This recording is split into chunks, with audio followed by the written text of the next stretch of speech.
কৃষ্ণ রাধে রাধে। আজকে আমি আপনাদের সামনে একটি বড় কথা বলবার চেষ্টা করছি। যদি আপনাদের আশীর্বাদ আমার মস্তকে থাকে, তার আগে বলবো আমার কৃষ্ণ ভক্ত, গৌর ভক্ত, হরিভক্ত, আমার সাধুগুরু বৈষ্ণব মণ্ডলী প্রত্যেকের চরণে আমার সশ্রদ্ধ প্রণাম। তো আজকে আমি যে বিষয় বলতে চাচ্ছি সেটি হচ্ছে, আমরা হিন্দু মুসলমান ভগবানকে নিয়ে টানাটানি করছি, যেখানে সেখানে বিভেদ আমরা সৃষ্টি করছি। এগুলো কিন্তু ভুল। কারণ ভগবান কোনোদিনও কারো একার নয়, না আল্লাহ মুসলমানের, না শ্রীকৃষ্ণ শুধুই হিন্দুর। এটা কেউ গর্ব করে আমরা বলতে পারবো না যে ভগবান আমার।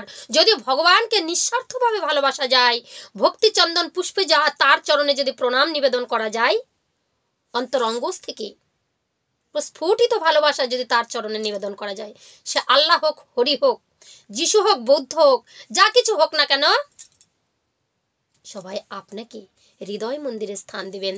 তাদের কৃপা অবশ্যই পাবেন। ভগবানের রূপ ও দর্শন করলেও ভগবানের কৃপা মিলে। এই রূপই একটি গল্প আপনাদের সামনে তুলে ধরছি। দেখুন, আমরা যে বলি এই ভগবান আমাদের, হিন্দুর ভগবান মুসলমান ওর কাছে যাবে না, আমরা বলি এই মসজিদটা আমাদের, এখানে কোনো হিন্দু মানুষ প্রবেশ করতে পারবে না। তবে শুনুন, একটা মসজিদের সামনে গেলেও আপনি যদি প্রণাম করেন, আমরা প্রণাম করি, তারা কি করে? সালাম করে। সব ঠিক আছে, কেউ বড়ও নয় এখানে, কেউ ছোটও নয়, আমরাই শুধু হানাহানি কাটাকাটি করছি বাবা। তো উত্তর প্রদেশে একটি গ্রাম ছিল, সেই গ্রামটার নাম কারোলি গ্রাম। ওই কারোলি গ্রামে আপনারা ইউটিউবে সার্চ করবেন, পাবেন একজন মুসলমান ছিল। সেখানে ছিল একটা মুসলমান, তার নাম হলো কালু খাঁ। সেই মুসলমান প্রচণ্ড গরিব ছিল, প্রচণ্ড গরিব। তার পেটের দায় কি করেছেন, সেখানে মদন ও মোহনজির মন্দিরে ঝাড়ু দেবার কাজ করতেন। প্রতিনিয়ত প্রত্যেক দিন ঝাড়ু দিতে আসতেন, আর হাজার হাজার সেই ভক্তবৃন্দের ভিড় লাগতো সেখানে। ভগবানকে কোনোদিনও দর্শন করেননি, পেটের দায়ে প্রত্যেক দিন আসেন, কাজ করেন, চলে যান। এবার থেকে থেকে কোনো না কোনো দিন ভগবানের সঙ্গে সে কখনো চোখ পড়ে। চোখ পড়তে পড়তে তারপরে একটু করে দেখতে বলে, বাহ এত সুন্দর দেখতে, তাই এত এত ভক্ত এখানে উপস্থিত হয়, কত মানুষ কত কৃপা পায় বলে। আবার নিজের কাজ করে, ঝাড়ু ঝাঁটা দেয়। যেদিন একটু লোকজনের ভিড়, সেদিন একটু তাকিয়ে থাকে। এরকম তাকাতে তাকাতে ভগবানের প্রতি তার প্রীতি জন্মেছে, প্রেম জন্মেছে। ওই কালো খাঁ প্রত্যেক দিন ঝাড়ু দেয়, কিছুক্ষণ ওই ঠাকুরের শৃঙ্গার করা দেখে, কিভাবে সাজাচ্ছে, কিভাবে ড্রেস পোশাক পাল্টাচ্ছে, সব কিছু দেখে মদন মোহনজির। পুরোহিত সেগুলো করে আর নিচে থেকে দেখে। হিন্দুরা বলে ও তো মুসলমান, মন্দিরে ওঠার অনুমতি নেই। দেখুন, আমরা যা নিয়ে বড়াই করছি এগুলো কিচ্ছু নয়। আজকে রাজা কাল সে ফকির। এই সমাজে কেউ ছোটও নয়, কেউ বড়ও নয়। গোবিন্দ যদি কাউকে যদি বড় করতে চান, তাহলে এমনিতেই উঠে যাবে। আর কাউকে যদি বড় থেকে নিচেও নামাতে পারেন, আবার উপরেও তুলে দিতে পারেন। কে হিন্দু কে মুসলিম, ভগবানের কাছে কিছু নেই। ভগবান সবারই আপন। ওই কালো খাঁ প্রত্যেক দিন গোবিন্দের কাছে একটু বেশি বেশি সময় দিয়ে ফেলছেন। প্রত্যেক দিন ঝাড়ু দিয়ে বাড়িতে যেতেন, এখন আর বাড়িতে যাচ্ছেন না। কিছুক্ষণ গোবিন্দের রূপ দর্শন করছেন, কিছুক্ষণ আরতি দর্শন করছেন, কিন্তু কিছুক্ষণ মানুষের সঙ্গে একটু, ভক্তদের সঙ্গে একটু কথা বলছেন, কিছুক্ষণ প্রসাদটা পাচ্ছেন, তারপরে যাচ্ছেন। বউ বলছে, কি তুমি পাপী, তুমি দুরাচারী। কেন? আমরা মুসলমান, কোনোদিন কোরআন পাঠ করো না, কোনোদিন একটু মসজিদে যাও না, কোনোদিন একটু তুমি সেই আজান পড়ো না, তুমি পাপী।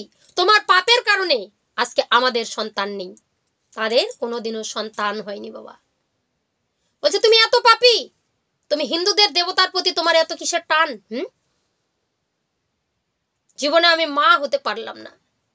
সঙ্গে সঙ্গে কালো খা বাবা পরের দিন সকালবেলা উঠে ওই মদন মোহনজির ঝাড়ু দিচ্ছেন, আর ঝাড়ু দিতে দিতে বলছেন, ঠাকুর, ঠাকুর গো, আজ তোমাকে একটা কথা বলতে চাই। আমি তো কোনোদিন তোমার রূপের দিকে তাকাতাম না, কোনোদিন তোমার মুখের দিকে তাকাতাম না। আজ একদিন চোখ পড়াতে তুমি এতটা ভালোবেসেছো, তোমাকে ছেড়ে আর আমি থাকতে পারি না। তবে তোমার কাছে একটা অনুরোধ করতে চাই, তোমাকে কেউ কলঙ্ক দিক এটা আমি চাই না। তোমাকে কেউ কলঙ্ক দিলে আমার হৃদয়ে আঘাত করে। আজ তুমি যদি হিন্দুর দেবতা না হয়ে তুমি যদি সকলেরই দেবতা হও, তুমি যদি বিশ্ব ব্রহ্মাণ্ডের ভগবান হয়ে থাকো, তবে তোমার কাছে আমি বলবো না যে আমার স্বার্থের জন্য একটি সন্তান দাও। আমার স্ত্রী যে আমাকে নানা রকমের কথা বলছে, তাই স্ত্রীর গর্ভে একটি সন্তান দাও। কালো খাও কেঁদে কেঁদে বলে পরের দিন চলে গিয়েছে। আর বাড়িতে যাবার পরে কিছুদিন পরে তার স্ত্রী একটি গর্ভবতী হয়ে গেল। স্ত্রী বলছে, শোনো, যদি ছেলে হয় তাহলে আল্লাহর দয়ায় হবে, আর যদি মেয়ে হয় তাহলে তোমার পাপের কারণে হবে। কালো খা ছুটতে ছুটতে মন্দিরে এসে আছাড় খেয়ে পড়েছে, ঠাকুর তুমি যদি আমার ডাক শুনে থাকো, তোমাকে যদি আমি ভালোবেসে থাকি, আমি মুসলমান, আমি হিন্দু নই, আমি যদি তোমাকে শুদ্ধ চিত্তে ভালোবেসে থাকি, তবে একটা অনুরোধ তোমার কাছে বলবো, আমার স্ত্রীর পেটে যেন পুত্র সন্তান আসে। কিছুদিন পরে বাবা একটি পুত্র সন্তানের জন্ম দিয়েছেন তার স্ত্রী। কালোখা আনন্দে মাতোয়ারা, গ্রামবাসীরা বলছে, সবাই সবাই বলছে কালোখার আজকে ছেলে হয়েছে, আজকে ছেলে হয়েছে, কি আনন্দ। সঙ্গে সঙ্গে বলছে, স্ত্রী বলছে, যাক, তোমার ভগবানের হয়তো কৃপা আছে, তাই আজকে আমি একটি পুত্র সন্তানের জন্ম দিয়েছি, আল্লাহর অশেষ কৃপা, তার চরণে আমার শত শত কর্নিশ। সঙ্গে সঙ্গে কালোখা এসেছে বাবা, মন্দিরে ঝাড়ু দিচ্ছে। দেখতে দেখতে ছেলেটা 7 বছরে পদার্পণ করেছে, শিশুদের সঙ্গে মাঠের মধ্যে খেলছে। কোথা থেকে একটা বিষধর সাপ এসে ছেলেটার মাথার মধ্যে আঘাত করলো। 5-10 মিনিট সময় নিল না, ছেলেটা পড়েই মাটিতে পড়ে মারা গেল। সঙ্গে সঙ্গে কালোখায়ের স্ত্রী ছেলের কাছে না যায় কালোখায়ের কাছে এসেছে, পাপী অনাচারী, দূর হয়ে যাও চোখের সামনেতে, আজকে তোমার পাপের কারণে আমার ছেলেটা মারা গেল। তুমি মুসলমান হয়ে তুমি হিন্দুদের দেবতাকে পূজা করে তুমি পাপ করেছো, তুমি আল্লাহকে ভালোবাসোনি, কোনোদিন তুমি নামাজে যাওনি, কোনোদিন তুমি কোরআন পাঠ করনি, আজকে তোমার জন্য আমার ছেলেটা মরে গেল। যদি তোমার ভগবানের যদি কৃপা থাকে তাহলে আমার ছেলেকে বাঁচিয়ে দিয়ে দেখুক, আর যদি বাঁচাতে না পারে তাহলে আজকে তুমিও মরবে, আমিও মরবো। ছেলে তো মারা গেছেই, তারপরে আমিও জীবনটা শেষ করে দেব, আর তোমাকেও মেরে দেব। কারণ কতদিন আমরা সন্তান পাইনি, আজকে সন্তান হয়েছে, আর সন্তানকে তোমার ভগবান কেমন, তোমার ঠাকুর নিষ্ঠুর, আমার ছেলেটাকে কেড়ে নিয়ে নিল। আজকে যদি তোমার ভগবানের যদি কৃপা থাকে তাহলে আমার ছেলেকে বাঁচিয়ে দিয়ে দেখুক। সঙ্গে সঙ্গে কালোখা দৌড়ে গিয়েছে গিরিধারীর মন্দিরে। মদন মোহন, ঠাকুর আজ তুমি কি করলে? আমি চাইনি, আমার জন্য চাইনি, এই সংসারে আমার ছেলেকে বাঁচাবার জন্য আমি আসিনি। পৃথিবীতে মানুষ আসবে, পৃথিবীতে মানুষ মরে যাবে, এটাই নিয়তি, কিন্তু তোমার কাছে এসেছি আমি যদি তোমাকে শুদ্ধ চিত্তে ভালোবেসে থাকি। আমার স্ত্রী যত কথা বলছে আমি এই কথাগুলো নিতে পারছি না, কারণ তোমাকে বড় ভালোবেসে ফেলেছি। তবে ঠাকুর আজ দয়া করো, প্রত্যেক মুসলমানরা আমাকে বকাবকি করছে, আমি কোরআন পড়ি না, আমি কোনোদিনও নামাজে যাইনি, আমি কোনোদিনও গির্জায় গেলাম না, আমাকে তুমি ক্ষমা করে দাও ঠাকুর।